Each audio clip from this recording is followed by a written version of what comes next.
دوسرا واقعہ ابدوس کے ڈوبنے کا ہے، جس میں بہت بڑے کاروباری گروپ کے مالکان سوار تھے اور کئی کروڑ روپے لگا کر سمندر کی تہہ میں ٹائٹینک کا ملبہ دیکھنے کے شوق میں اپنی جانوں سے ہاتھ دھو بیٹھے۔ کچھ لوگ رزق کی تلاش میں جانوں سے ہاتھ دھو بیٹھ رہے ہیں، کچھ ریکارڈ قائم کرنے کے لیے، ایسے خطرناک ایڈونچر کرنے کے لیے۔ اس بارے میں شریعت کیا کہتی ہے؟ حادثات میں مرنے والوں کو شہید کہا جائے گا، ان کے لیے دعائے مغفرت کی جائے گی، کیا ہوگا؟ دیکھو، جو حادثات میں مر گئے، جو ایمان پر مرے، ان کے لیے تو دعائے مغفرت کی جائے گی، اللہ ان کے لواحقین کو صبر کی توفیق عطا فرمائے۔ جن کی موت ایمان پر ہوئی ہے، جن کی موت ایمان پر نہیں ہوئی، تو زندگی میں تو دعا کی جا سکتی ہے، موت کے بعد ان کے لیے دعا نہیں کی جا سکتی، وہ موت کے بعد کی زندگی کو مانتے ہی نہیں تھے۔ باقی دیکھیں، یہ جب یہ علی سکپارہ کا واقعہ ہوا نا، کیٹو کی پہاڑی پہ چڑھنے کی کوشش کی اور جان سے ہاتھ دھو بیٹھے، تو ان کے بیٹے نے کا بیان آیا تھا کہ میں اپنے والد کے مشن کو پورا کروں گا، میں کیٹو کی پہاڑی سردیوں میں عبور کروں گا۔ اس پر میں نے ایک بیان ریکارڈ کروایا تھا، وہ بھی اس موقع کے لیے وہ بھی مناسب ہے، تو میں اس کو دوبارہ ریپیٹ کر دیتا ہوں۔ اس وقت میں نے ایک بیان ریکارڈ کروایا تھا کہ علی سکپارہ کے بیٹے تک کوئی میرا یہ پیغام پہنچا سکتا ہے تو پہنچا دے کہ آپ نے جو یہ کہا کہ میں اپنے والد کو کے مشن کو پورا کروں گا، میرے والد کا مشن تھا کیٹو کی پہاڑی عبور کرنا، تو میں اس مشن کو پورا کروں گا۔ آپ کے الفاظ سے ایسا لگتا ہے کہ آپ والد کی چاہت کو پورا کرنے کے لیے یہ کام کر رہے ہیں۔ تو دیکھیں، اگر آپ کا آخرت پر ایمان ہے، دو ہی لوگ ہوتے ہیں، کچھ لوگوں کا آخرت پر ایمان ہوتا ہے، کچھ کا آخرت پر ایمان نہیں ہوتا۔ اگر آخرت پر ایمان نہیں ہے بالفرض، اس کا مطلب یہ ہوا کہ آپ کے ابا والد محترم جب گئے کیٹو کی پہاڑی عبور کرنے کے لیے، جان سے ہاتھ دھو بیٹھے، تو ہمیشہ کے لیے ان کی لائف کیا ہو گئی؟ ختم۔ اب آپ اپنی جان کو خطرے میں ڈال کے وہ کام کریں نہ کریں، آپ کے والد کی صحت پہ اس سے کوئی فرق نہیں پڑتا۔ ان کو پتہ ہی نہیں، کیونکہ جو ایتھیس لوگ ہیں، جو مذہب کو نہیں مانتے، وہ کیا کہتے ہیں؟ انسان کچرا ہے، کچھ دن کے لیے اس کو حیات ملتی ہے ڈارون کے نظریے کے نتیجے میں، اور اس کے بعد وہ دوبارہ کیا ہو جاتا ہے؟ کچرا ہو جاتا ہے۔ تو ختم۔ اب آپ کہ ابا کو تو اس سے کوئی فائدہ ہونے والا، ان کو پتہ بھی نہیں چلے گا کہ آپ نے یہ کام کیا ہے، تو ایسا کام کیوں کر رہے ہو جس سے آپ کے ابا کو نہ کوئی خوشی ہو رہی ہے نہ کوئی غم ہو رہا ہے؟ اور اگر آپ کا آخرت پر ایمان ہے تو ظاہر ہے وہ مسلمان ہی کا ہوتا ہے نا، اور تو کسی کا نہیں ہوتا آخرت پر ایمان۔ اللہ رسول کو آپ مانتے ہو، تین مذاہب ہیں جو آخرت کو مانتے ہیں، ایک یہودی، ایک عیسائی اور ایک مسلم۔ بہت ساری چیزیں عیسائی، یہودی اور اسلام میں کامن بھی تو ہے نا، اصل میں تو تینوں ہی سچے مذہب ہیں نا، وہ تو تحریف ہوئی ہے۔ لیکن ہم اس بات کے پر ایمان رکھتے ہیں کہ موسیٰ علیہ السلام بھی سچے نبی تھے، عیسیٰ ابن مریم بھی سچے نبی تھے، اور محمد صلی اللہ علیہ وسلم بھی سچے نبی۔ تینوں کی فالوورز جو حقیقی معنی میں فالو کریں گے وہ جنتی ہیں، حقیقی معنی میں جو فالو کرے گا ان کو۔ تو تینوں مذاہب کا اس پر اجماع ہے کہ آخرت کے بعد ایک زندگی ہے، اس میں کامیابی ان لوگوں کو ملتی ہے جو اچھا عمل کر کے جاتے ہیں، اچھے سے وہ اچھا جس کو اللہ نے اچھا کہا ہو، جس سے اللہ خوش ہوتا ہے، اور ان لوگوں کا ٹھکانہ برا ہوتا ہے جو برا عمل کر کے جاتے ہیں۔ یہ یہودی بھی کہتے ہیں، عیسائی بھی کہتے ہیں، اور مسلمان بھی کہتے ہیں۔ تو اگر آپ آخرت کو مانتے ہو تو اب آپ کے ابا کو فائدہ آپ کے اچھے عمل اور ان کے لیے دعا سے تو ہو سکتا ہے۔ بیٹے کی نیکیاں کس کو پہنچتی ہیں؟ اگر باپ نے اس کی تربیت کی ہو، ورنہ دعا سے تو پہنچ ہی جاتی ہیں۔ بھائی حدیث میں آتا ہے نا، ایک صحابی نے پوچھا، یا رسول اللہ، صحابیہ نے پوچھا، میری ماں کا انتقال ہو گیا، میں ان کی طرف سے صدقہ کرنا چاہتی ہوں، کیا کر سکتی ہوں؟ آپ نے فرمایا ہاں۔ تو صدقہ ایک نیکی ہے نا۔ تو ان صحابیہ کو پتا تھا کہ نبی نے بتا دیا کہ تم اب جب کسی غریب کو کھانا کھلاؤ گی تو اس صدقے کا ثواب کہاں پہنچے گا؟ اگر ماں کے لیے کھلا رہی ہو کہ یہ نیکی کس کو ملے؟ میری ماں کو ملے، تو یہ نیکی کیا ہوگی؟ ملتی ہے۔ کسی صحابی نے ایسا نہیں نبی سے پوچھا کہ یا رسول اللہ، میرے والد کا انتقال ہو گیا، اگر میں فلاں پہاڑی پہ چڑھ جاؤں اور ایک ریکارڈ قائم کر لوں تو کیا میرے والد کو اس سے فائدہ ہوگا؟ کسی صحابی نے ایسا سوال بولو نہیں پوچھا، کیونکہ صحابہ یہ بات جانتے تھے کہ یہ اچھا سوال نہیں ہوگا، نبی کو اس پہ غصہ بھی آ سکتا ہے، غضب بھی آ سکتا ہے، ایک فضول سوال ہوگا، کیونکہ اللہ کو اس سے کیا پہاڑ پہ چڑھیں یا پہاڑ سے اتریں۔ میں سمجھا پا رہا ہوں اپنی بات؟ اللہ کو اس سے تو غرض ہے کہ اس کی مخلوق کو کوئی بھوکا ہو کھانا کھلا دے تو اس کا پیٹ بھر جائے۔ الخلق عیال اللہ، حدیث میں آتا ہے یہ مخلوق اللہ کی عیال ہے، گویا اللہ کا خاندان ہے۔ جیسے کہ آپ کسی کے بچے کو کھانا کھلا دیں تو باپ خوش ہوتا ہے نا، تو مخلوق کو کھانا کھلائیں گے کون خوش ہوگا؟ اللہ۔ ہاں یہ ایک الگ بات ہے کہ جب نبی صلی اللہ علیہ وسلم مشرکین سے کہتے کہ مخلوق کو کھانا کھلاؤ تو مشرکین کہتے اللہ خود ہی کیوں نہیں کھلا دیتا, اللہ نے ان کو غریب پیدا کیوں کیا ہے پھر؟ آئی بات سمجھ میں؟ یہ ایک بیہودہ سوال ہے. بھائی اللہ نے غریب کو پیدا کیا تاکہ مالدار کی آزمائش ہو, اس میں حکمتیں بہت ساری, کسی کو غریب بنایا کسی کو امیر بنایا, یہ حکمتیں فوت ہو جاتی ہیں نا اگر اللہ سبھی کو کھلا دیتا. لیکن اللہ غریب کا پیٹ بھرنے سے خوش ہوتا ہے, اس مالدار سے خوش ہوتا ہے جو غریب کا خیال رکھے. تو صحابیہ نے نبی سے کیا پوچھا, میں اگر صدقہ کروں گی تو میری ماں کو, نیت میری ہوگی اپنی ماں کے لیے صدقہ کر رہی ہوں, تو میں نے کہا تھا کہ علی سکپارہ کے بیٹے کو میرا کوئی پیغام پہنچا دے کہ بھئی آپ کے والد صاحب کی جو ڈیتھ ہوئی اللہ مغفرت فرمائے, ان کے درجات بلند کرے. تو اب آپ کے والد کو جو فائدہ ہوگا نا, اگر آپ کا آخرت پر ایمان ہے تو فائدہ ہوگا صدقات و خیرات سے, نیکی کرنے سے, وہ کام کرنے سے جس کا خدا نے ہمیں حکم دیا ہے, وہ خیر کے کام. پہاڑ پہ چڑھنے سے کسی بھی مسلک کے عالم سے پوچھ لینا, پہاڑ پہ چڑھنا کوئی نیکی نہیں ہے جس کا ثواب پہنچایا جا سکتا ہو.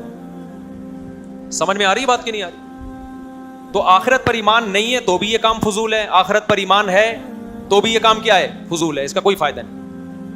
تو یہ آپ اپنے لیے کر رہے ہو. اس کا یہ کہنا کہ ابا کے مشن کی تکمیل کروں گا, یہ جملہ غلط ہے. آپ یہ کہو کہ بھائی میں بھی ٹرائی کروں گا, اگر کامیاب ہو گیا تو عزت مل جائے گی, ورنہ موت کے منہ میں چلا جاؤں گا. تو پھر ہم اس پہ دوسرے پہلو سے غور کریں گے کہ اگر آپ یہ اپنے لیے کر رہے ہو نا, یہ نہیں کہو کہ میں ابا کے مشن کو پورا کروں گا, ابا کو اس سے کوئی فائدہ نہیں ہے, بلکہ ابا ہو سکتا ہے وہاں برزخ میں, ہو سکتا ہے کہ یقینی بات ہے وہ کہیں گے کہ کاش میں اس راستے میں موت میری نہ ہوتی, یہ میں نے اپنے آپ کو کیوں, اپنی جان کو میں نے ایک خطرے میں ڈالا. دیکھو ایک آدمی بیلی لگا رہا ہے, عزت اس کی بھی ہوتی ہے کہ نہیں ہوتی, لیکن سر بھی کھلتا ہے اس کا.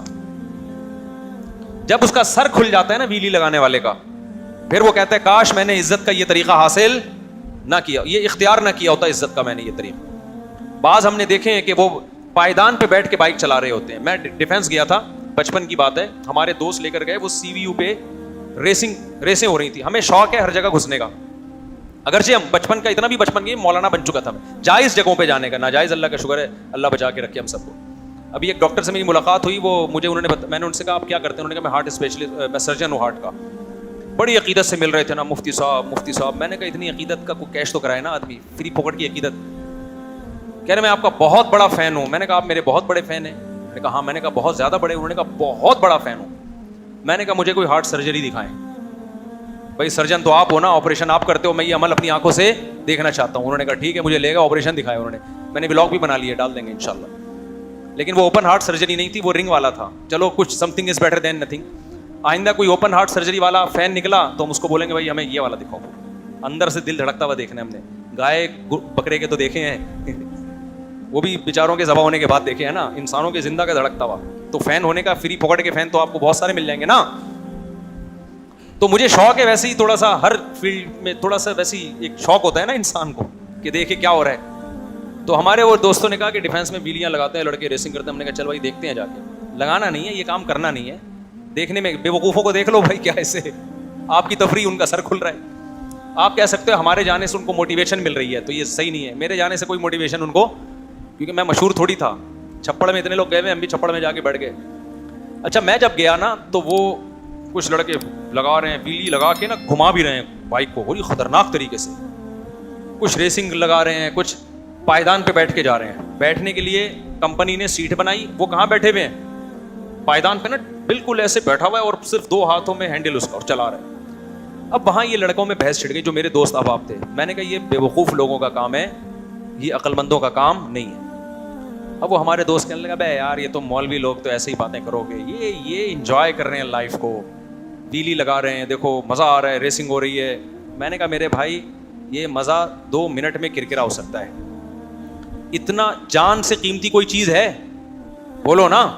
میں نے کہا جان خطرے میں ڈال کے یہ مزے فری پھوکٹ کے آ رہے ہو پھر ٹھیک ہے, جان آپ خطرے میں ڈال کے یہ مزے لے رہے ہو تو بہت بڑی بے وقوف. عزت کمانے کا وہ طریقہ جس میں آپ کی جان چلی, جان جانے کے بعد کون عزت کرے گا؟ قبر پہ آ کے کوئی سلوٹ مارے گا تو بڑی اچھی ویلیاں لگایا کرتا تھا.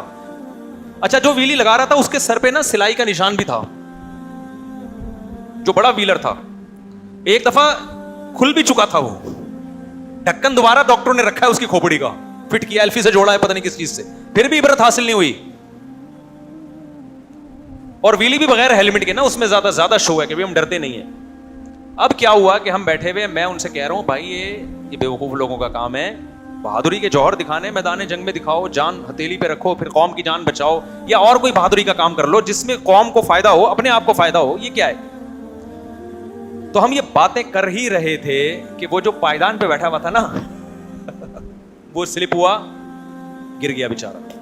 گرائے, ہم قریب گئے, سب بھی گئے, ظاہر ہے ایسے موقع پہ مدد تو لازم ہے, یہ تھوڑی کہ یہ اپنی حماقت سے مرا ہے تو اب مرنے دو, یہ جائز نہیں ہے بھائی. اپنی حماقت سے ہو یا بغیر حماقت کے ہو, انسانی جان کی حفاظت بچانا کیا ہے, ضروری ہے, سب پہ ضروری ہے.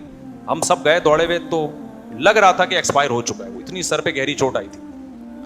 میں نے کہا اس کو کوئی زندہ کر کے پوچھے نا, وہ کہے گا بھائی یہ بے وقوفوں کا کام ہے, یہ عقل مندوں کا کام نہیں ہے. تو دیکھو غیر مسلم پہ یہ کام سوٹ کرتے ہیں, کیونکہ غیر مسلم کی آخرت کا اس کے دماغ میں کوئی تصور نہیں ہے, لہذا وہ زندگی داؤ پہ لگاتا ہے کہ آر یا پار. اب یہ جو ٹائٹینک کا ملبہ دیکھنے کے لیے کروڑوں روپے لگا کے گئے, 1% ان کو رسک ہوگا یار, اتنی گہرائی میں جانے کی ضرورت کیا ہے آپ کو؟ اگر یہ اتنا آسان ہوتا تو ہر دوسرا بندہ جا رہا ہوتا نا, مشکل تھا تبھی تو گئے نا, رسک تھا نا تبھی. ان کو بھی پتا تھا کہ کچھ نہ کچھ خطرہ ہے, ہر آدمی تھوڑی جاتا ہے. کیٹو کی پہاڑی پہ بہت سے لوگ نہیں, میں تو نہیں گیا, میں تو بہت کٹھی پہاڑی پہ گیا ہوا ہوں میں, جو کراچی میں کٹھی پہاڑی, کیٹو کی پہاڑی پر میں نہیں گیا. اور اگر جاؤں گا بھی تو اتنا جتنا افورڈ کر پاؤں, جب یقین ہو کہ بھائی زندہ رہنے کا پورا چانس ہے, اس سے آگے کا پھر میں رسک نہیں لوں گا کہ یار پتہ نہیں مرے میں خام خام میں یار. تو کیوں مرنے کے بعد, اگر آپ موت کے بعد کی زندگی پہ یقین ہی نہیں رکھتے تو پھر کافر کہتا ہے یار کیا فائدہ اس زندگی سے, صرف کروڑوں روپے کما رہا ہوں, کیا فائدہ. ایک رسک لے لو, آر یا پار. ادھر گئے تو مر گئے, نہیں تو بچ گئے تو کیا ہوگا, عزت ہوگی, ٹی وی میں آئیں گے, پیسہ ملے گا وغیرہ وغیرہ, ہو سکتا ہے. تو کافر پہ یہ چیزیں سوٹ کرتی ہیں, آر یا پار. مسلمان کو پتا ہے کہ مجھے اللہ نے ایک دفعہ زندگی دی ہے اور یہ زندگی اللہ کی امانت ہے, اس کے بارے میں قیامت کے دن مجھ سے سوال ہوگا کہ اس زندگی کو کہاں کھپایا تم نے. اور زندگی بچانا اسلام میں فرض ہے.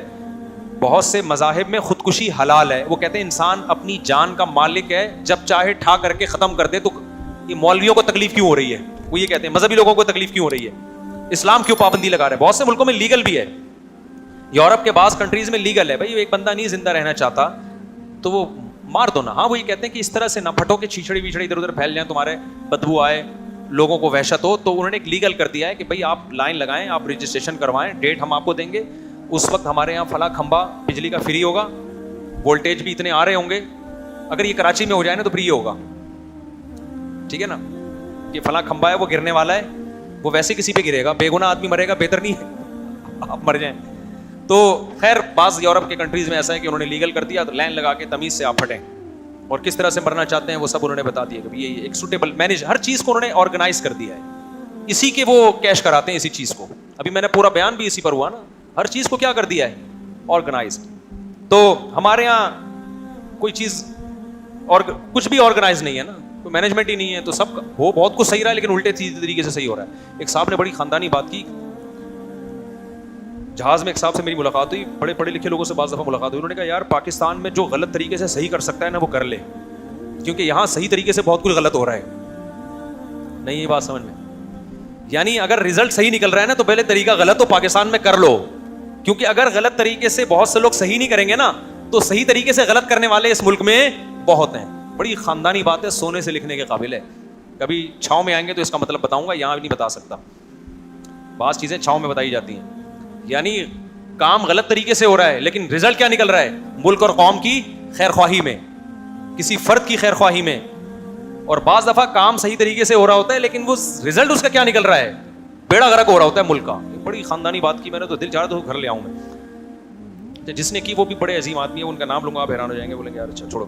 اچھا خیر, تو اب وہ جو ٹائٹینک کی تلاش میں نکلے تو یہ ان لوگوں پہ سوٹ کرتی ہیں چیزیں جن کا آخرت پر ایمان نہیں. اصل میں تو ان پہ بھی سوٹ نہیں کرتی, ٹھیک ہے نا, لیکن میں بہت بڑا دل کر کے, کیونکہ یار جب زندگی رسک پہ ڈال دی آپ نے تو زندگی سے بڑا تحفہ دنیا میں کوئی بھی نہیں ہے. 1% بھی رسک نہ لو زندگی کا. تو جو آخرت پر ایمان لانے والے لوگ ہیں ان پر نہ کیٹو کی پہاڑی عبور کرنا جان رسک میں ڈال کے. ہاں جان کا خطرہ نہیں ہے, پھر آپ بڑے بڑے کام کریں بھائی, جائیں آپ. اول تو میں کہتا ہوں پھر بھی وہ کام کرو نا جس کا پبلک کو فائدہ ہو. کیٹو کی پہاڑی پہ چڑھنے سے کیا فائدہ ہوگا, آپ کہہ رہے ہو ملک کا نام روشن ہو جائے گا. ملک کا نام اور بہت ساری چیزیں جن سے روشن ہو سکتا ہے. اتنے محنت کرنے والا, اتنی استقامت والا آدمی ایجوکیشن میں آگے بڑھے یار. ایسے ڈاکٹر میرے علم میں ہیں, پاکستانی ہیں, لیکن ہمارے ملک کا نام یورپ میں جا کے انہوں نے روشن کر دیا. یہاں کے سائنٹسٹ ہیں, امریکہ میں جا کے ملک کا نام روشن کر دیا. وہ آپ کہیں گے آپ کو پتہ ہے, ہمیں تو نہیں پتا. وجہ اس کی ہے کہ ہماری گورنمنٹ ہی نہیں چاہتی کہ وہ روشن ہو, ٹھیک ہے نا. تو گورنمنٹ ہی ان پہ پردے ڈال کے رکھی ہوئی ہے, گورنمنٹ پروٹوکول ہی نہیں دیتی. تو حکومت کا کام ہے نا کہ ہمارا بندہ وہاں پہنچا ہوا ہے اور ہمارے ملک کو روشن کر دیا, تو ہمارے ملک کے نام کو تو ہم اس کو پروٹوکول دیں. گورنمنٹ ہی جب لفٹ نہیں کرائے گی تو کیا ہوگا. اچھا خیر, تو یہ ٹائٹینک والا جو واقعہ ہوا ہے نا, یہ مظلوم لوگ ہیں بیچارے. آپ لوگ ایسا بننے کی کوشش